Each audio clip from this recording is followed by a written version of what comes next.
بسم اللہ الرحمن الرحیم۔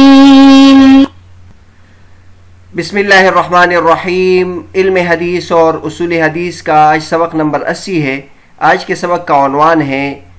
نمازوں کا بیان۔ آج کے سبق میں ہم اس حدیث کو ذکر کریں گے جس میں نمازوں کے بارے میں حضور صلی اللہ علیہ وسلم نے تفصیل بیان کی ہے۔ اس سے پہلے سبق میں یعنی سبق نمبر 79 میں ہم نے اس حدیث کی تشریح کی تھی جس میں ایمانیات کے بارے میں تفصیل تھی اور اس کو حدیث جبریل کہتے ہیں۔ حدیث جبریل کے نام کی وجہ ذکر کیا تھا، اور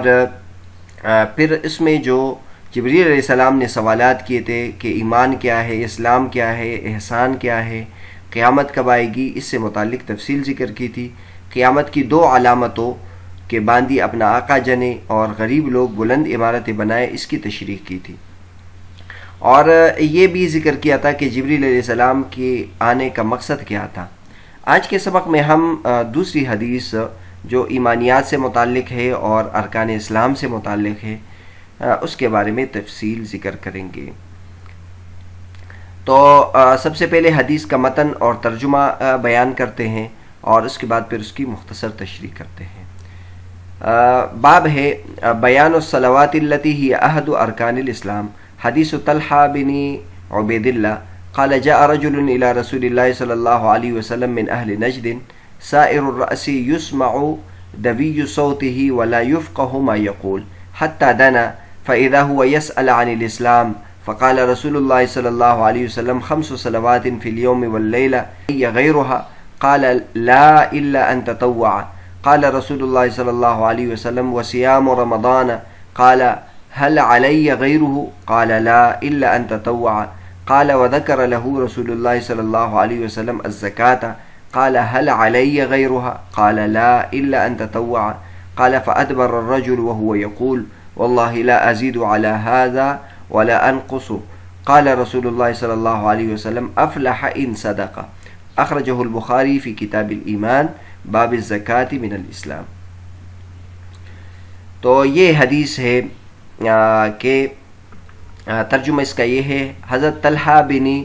عبید اللہ رضی اللہ عنہ روایت کرتے ہیں کہ نجد والوں میں سے ایک شخص آن حضرت صلی اللہ علیہ وسلم کے پاس آیا، سر پریشان یعنی بال بکھرے ہوئے تھے۔ ہم اس کی آواز کی بنبناہٹ سنتے تھے اور ہم سمجھ نہیں پا رہے تھے کہ وہ کیا کہہ رہا ہے، یہاں تک کہ وہ نزدیک آ پہنچا تو معلوم ہوا کہ وہ اسلام کے بارے میں پوچھ رہا ہے۔ آن حضرت صلی اللہ علیہ وسلم نے فرمایا کہ اسلام دن رات میں 5 نمازیں پڑھنا ہے۔ اس نے کہا بس اس کے سوا تو اور کوئی نماز مجھ پر نہیں؟ آپ صلی اللہ علیہ وسلم نے فرمایا نہیں، مگر تو نفل پڑھے تو اور بات ہے۔ آن حضرت صلی اللہ علیہ وسلم نے فرمایا اور رمضان کے روزے رکھنا؟ اس نے کہا اور تو کوئی روزہ مجھ پر نہیں؟ آپ صلی اللہ علیہ وسلم نے فرمایا نہیں، مگر تو نفلی روزہ رکھے تو اور بات ہے۔ حضرت طلحہ رضی اللہ تعالیٰ عنہ نے کہا اور ان حضرت صلی اللہ علیہ وسلم نے اس سے زکوٰۃ کا بیان کیا۔ وہ کہنے لگا کہ بس اور تو کوئی صدقہ مجھ پر نہیں۔ آپ صلی اللہ علیہ وسلم نے فرمایا نہیں، مگر یہ کہ تو نفل صدقہ دے تو اور بات ہے۔ راوی نے کہا پھر وہ شخص پیٹھ موڑ کر چلا گیا اور یوں کہتا جا رہا تھا اللہ کی قسم میں نہ اس سے بڑھاؤں گا نہ گھٹاؤں گا۔ آن حضرت صلی اللہ علیہ وسلم نے فرمایا اگر یہ سچا ہے تو اپنی مراد کو پہنچ گیا۔ تو بہرحال یہ حدیث ہے اور بہت بہترین حدیث ہے کہ جس میں ایک صحابی آتا ہے اور وہ گاؤں کا رہنے والا ہے اور سیدھا سادہ بندہ ہے۔ پہلے وہ کچھ آپس میں گفتگو کر رہا تھا جسے صحابہ کرام نہ سمجھ پا رہے تھے، لیکن پھر وہ ان کے مقصد کو سمجھے کہ وہ نبی کریم صلی اللہ علیہ وسلم سے اسلام کے متعلق پوچھ رہا ہے۔ تو سب سے پہلے اس نے اسلام کے بارے میں پوچھا تو حضور صلی اللہ علیہ وسلم نے فرمایا کہ اسلام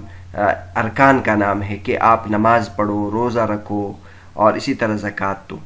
تو اور بیچ میں وہ پوچھنے لگا کہ کیا 5 نمازوں کے علاوہ بھی مجھ پر ہے؟ تو حضور صلی اللہ علیہ وسلم نے فرمایا کہ نہیں، ان 5 نمازوں کے علاوہ تمہارے اوپر کوئی فرض نہیں ہے، ہاں اگر نفل نماز پڑھو۔ اور پھر حضور صلی اللہ علیہ وسلم نے فرمایا کہ رمضان کے روزے رکھنا فرض ہے۔ تو اس نے کہا کہ مجھ پر اس کے علاوہ بھی ہے۔ حضور صلی اللہ علیہ وسلم نے فرمایا کہ رمضان کے علاوہ اور کوئی روزہ فرض نہیں ہے، ہاں اگر نفلی روزہ رکھنا چاہو۔ پھر اس نے اس طرح زکوٰۃ کے بارے میں بھی پوچھا۔ پھر وہ بہت سچا آدمی تھا اور اس نے کہا کہ اللہ کی قسم میں ان میں کمی بیشی نہیں کروں گا، اور پھر چلا گیا۔ نبی کریم صلی اللہ علیہ وسلم بھی اس سے بہت خوش ہوئے اور ان کی ایمانداری اور دیانتداری کی گواہی دی کہ اگر یہ سچا ہے تو یہ کامیاب ہو گیا۔ تو آگے ہم اس حدیث متعلق تشریح ذکر کرتے ہیں۔ سب سے پہلے ہم یہ ذکر کرتے ہیں کہ یہ سائل کون تھا، اور اسی طرح اس میں ایک بحث ہے اس حدیث میں کہ وطر کا حکم کیا ہے، اور جو اس نے یہ جملہ استعمال کیا ہے کہ کمی بیشی نہیں کروں گا، تو کمی بیشی نہ کرنے کا اس پر ایک اشکال ہوتا ہے، اس کا جواب ہم دیں گے اور اس کے پھر ہم 3 مطلب بیان کریں گے۔ تو سب سے پہلے اس راوی کا نام زمام بن ثعلبہ ہے جو نجد کے علاقہ کے رہنے والے تھے۔ اس سے پہلے ایک نوع ہم نے اصول حدیث میں ذکر کیا تھا جس کا نام تھا مبہم، یعنی بعض مرتبہ ایک شخص کا ذکر ہوتا ہے لیکن اس کے بارے میں رجل کا ذکر ہوتا ہے، تو محققین اور محدثین اس بات کی تحقیق کرتے ہیں کہ وہ شخص کون تھا، تو دیگر روایات سے معلوم ہو جاتا ہے کہ اس راوی کا نام اور اس صحابی کا نام زمام بن ثعلبہ تھا جو نجد کے علاقہ کے رہنے والے تھے، اور وہاں کے لوگ بہت سیدھے سادے اور گاؤں کے رہنے والے تھے۔ اس کے بعد اس نے جب سوالات کیے ہیں اور حضور صلی اللہ علیہ وسلم نے فرمایا کہ آپ کے اوپر 5 نمازیں فرض ہے، اس کے علاوہ کوئی فرض نہیں ہے، ہاں اگر تو نفل نماز پڑھے۔ تو یہاں ایک اختلافی مسئلہ ہے، وہ یہ ہے کہ احناف یہ کہتے ہیں، یعنی امام ابو حنیفہ رحمۃ اللہ علیہ اور کئی دیگر علماء کرام یہ کہتے ہیں کہ 5 نمازوں کے علاوہ وطر جو ہے یہ واجب ہے، اس کے علاوہ جو ہے وہ نفل ہے۔ تو اور امام شافعی رحمۃ اللہ فرماتے ہیں کہ وطر بھی نوافل میں آتا ہے۔ تو یہ حدیث بظاہر امام شافعی رحمۃ اللہ کی دلیل ہے، اس لیے کہ حضور صلی اللہ علیہ وسلم نے 5 نمازوں کے علاوہ باقی کو نفل کہا ہے، تو امام شافعی رحمۃ اللہ علیہ وغیرہ اس حدیث سے استدلال کرتے ہیں کہ وطر بھی تطوع میں سے ہیں۔ لیکن احناف کی طرف سے اس میں بہت زیادہ جوابات ہیں، اور اس کا جواب ایک تو یہ دیتے ہیں کہ ایک جواب یہ ہے کہ یہاں نبی کریم صلی اللہ علیہ وسلم نے جو وطر ہے اس کو بھی فرض میں شمار کیا ہے، یعنی جو عشاء کی نماز ہے اس میں اس کو شمار کر دیا ہے۔ اور ایک جواب اس کا یہ دیا ہے کہ شروع میں وطر واجب نہیں تھا، پھر آگے نبی کریم صلی اللہ علیہ وسلم کی احادیث سے معلوم ہوتا ہے ان اللہ زادکم صلاۃ، اللہ تبارک و تعالی نے تمہارے لیے ایک اور نماز کا اضافہ کیا ہے اور وہ وطر ہے۔ اور اسی طرح حدیث میں وطر کے لیے جو الفاظ استعمال ہوئے الوطر حق واجب، اس سے بھی معلوم ہوتا ہے کہ وطر کی اہمیت زیادہ ہے۔ جو دیگر ائمہ ہیں وہ بھی یہی کہتے ہیں کہ وطر نفل ہے، لیکن تمام نفل نمازوں میں وطر سب سے زیادہ مؤکد ہے، تو لہٰذا ان کے ہاں بھی وطر کی تاکید ہے۔ اور صحابہ کرام کو بھی اگر ہم دیکھیں، حضرت ابن عمر رضی اللہ تعالیٰ عنہ نفل پڑھتے جاتے تھے، لیکن جب وطر کا وقت آتا تھا تو سواری سے اتر جاتے تھے، اور جیسے فرض نماز کے لیے قیام ضروری ہے اس طرح اس کا اہتمام کرتے تھے۔ تو بہرحال احناف کی طرف سے یہ جواب ہے کہ یہ حدیث اس وطر سے متعلق صریح نہیں ہے، اور جو دیگر حدیث ہے اس میں وطر کے وجوب سے متعلق صراحت ہے، لہٰذا اس کو معیار بنایا جائے۔ باقی جو اس صحابی نے آخر میں یہ جملہ کہا ہے تو اس پر ایک اشکال ہوتا ہے کہ اس نے کہا کہ میں اس میں کمی اور بیشی نہیں کروں گا، میں ان نمازوں میں اور اسی طرح روزے میں اور حج میں کمی بیشی نہیں کروں گا۔ تو کمی کا مطلب تو سمجھ آ رہا ہے کہ کمی نہیں کروں گا، مطلب جب 5 نمازیں تو 4 نہیں پڑھوں گا، اس طرح رمضان کا روزہ ہے تو آدھے نہیں رکھوں گا، زکوٰۃ ہے تو پوری زکوٰۃ دوں گا، یہ مطلب تو سمجھ میں آ رہا ہے کہ کمی کرنا درست نہیں ہے۔ لیکن بیشی کرنے کی تو فضیلت ہے کہ انسان 5 نمازوں کے علاوہ نفل نمازیں بھی پڑھے، اس طرح رمضان کے علاوہ بھی روزے رکھے، اور اسی طرح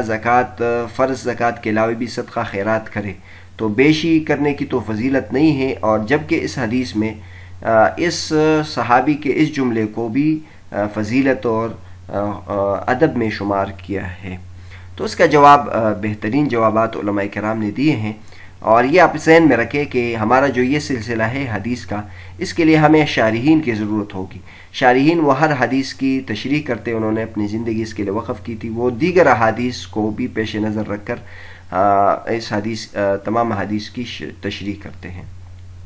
تو ایک اس کا مطلب یہ ہے کہ پہنچانے میں کمی بیشی نہیں کروں گا، یعنی جیسے آپ صلی اللہ علیہ وسلم نے بیان فرمایا ہے میں اسی طرح ہی آگے لوگوں کو پہنچاؤں گا۔ تو کمی بیشی کا مطلب یہ ہے کہ اس میں اپنی طرف سے اضافہ نہیں کروں گا، یہ لوگوں تک اسی طریقے سے پہنچاؤں گا۔ دوسرا مطلب یہ ہے کہ نماز کے ارکان اور صفات میں کمی بیشی نہیں کروں گا، اس طرح روزے کے ارکان اور صفات میں کمی بیشی نہیں کروں گا، اور اسی طرح زکوٰۃ کے ارکان اور صفات میں کمی بیشی نہیں کروں گا۔ مطلب جو نماز تو 5 ہے لیکن اس کے اندر جو تفصیلات ہے اس میں کمی بیشی نہیں کروں گا، نماز کو اچھے طریقے سے پڑھوں گا، زکوٰۃ کو اچھے طریقے سے دوں گا، اور حج کو اچھے طریقے سے ادا کروں گا، روزہ اچھے طریقے سے رکھوں گا، یہ مطلب مراد ہے۔ تیسرا مطلب یہ ہے کہ اپنی طرف سے کسی چیز کو فرض اور سنت نہیں کہوں گا، یعنی جیسے نبی کریم صلی اللہ علیہ وسلم نے فرمایا کہ 5 نمازیں فرض ہے، تو اس نے پوچھا کہ اس کے علاوہ بھی فرض ہے، تو اس نے کہا نہیں، اس کے علاوہ فرض نہیں ہے۔ وہ یہ کہنا چاہتا ہے کہ میں اس کے علاوہ اور چیزوں کو فرض نہیں سمجھوں گا، اسی طرح رمضان کے علاوہ اور روزوں کو فرض نہیں سمجھوں گا، تو اس میں بیشی یعنی اضافہ نہیں کروں گا، اور چیزوں کو فرض اپنی طرف سے نہیں قرار دوں گا، اور یہ سب باتیں درست ہے، یعنی ان سب باتوں کا اہتمام کرنا چاہیے کہ نبی کریم صلی اللہ علیہ وسلم کے ارشادات میں آگے پہنچانے میں کمی بیشی نہیں کرنی چاہیے، اور اس طرح نماز کے ارکان میں صفات میں بھی کمی بیشی نہیں کرنی چاہیے۔ مطلب 1 رکوع ہے تو 1 رکوع کرنا چاہیے، 2 رکوع یہ درست نہیں ہے، سجدے 2 ہے تو آپ 3 کرنا درست نہیں ہے، اور اسی طرح سورہ فاتحہ 1 مرتبہ پڑھنا ہے تو 1 ہی مرتبہ پڑھے، اس سے زیادہ نہ پڑھے، تو یہ جائز نہیں ہے۔ اور اسی طرح 4 رکعت نماز ہے تو اس میں 5 رکعت نہ پڑھے، اور 2 رکعت نماز ہے تو 3 جائز نہیں ہے، تو یہ اضافہ نہیں کروں گا۔ اور یا جو دیگر احکامات ہے اس کو اپنے حد پر رکھوں گا، اپنی طرف سے کسی چیز کو فرض یا واجب یا سنت نہیں کہوں گا، اور یہ باتیں بھی ضروری ہیں۔ تو بہرحال آج کی جو حدیث تھی اس میں ہم نے نمازوں سے متعلق بنیادی طور پر تفصیل تھی، ارکان سے متعلق اس میں حدیث کا متن اور ترجمہ پیش کیا، اور پھر یہ بھی بیان کیا کہ اس میں جو سائل ہے اس کا نام زمام ابن ثعلبہ ہے، اور پھر وطر کے بارے میں اشکال ہو رہا تھا تو اس کے بارے میں ہم نے تفصیل ذکر کی، اور جو راوی کا جملہ ہے یا صحابی کا جو جملہ ہے کہ میں کمی بیشی نہیں کروں گا، اس جملے کی سے متعلق مکمل تفصیل ہم نے ذکر کی کہ اس کے 3 معنی ہو سکتے ہیں، یعنی پہنچانے میں کمی بیشی نہیں کروں گا، اس طرح نماز کے ارکان اور صفات میں کمی بیشی نہیں کروں گا، اور اپنی طرف سے کسی چیز کو فرض نہیں بناؤں گا۔ اگلے سبق میں ہم اس حدیث کی تشریح کریں گے جس میں نبی کریم صلی اللہ علیہ وسلم نے جنت میں داخل کرنے والے اعمال کا ذکر کیا ہے۔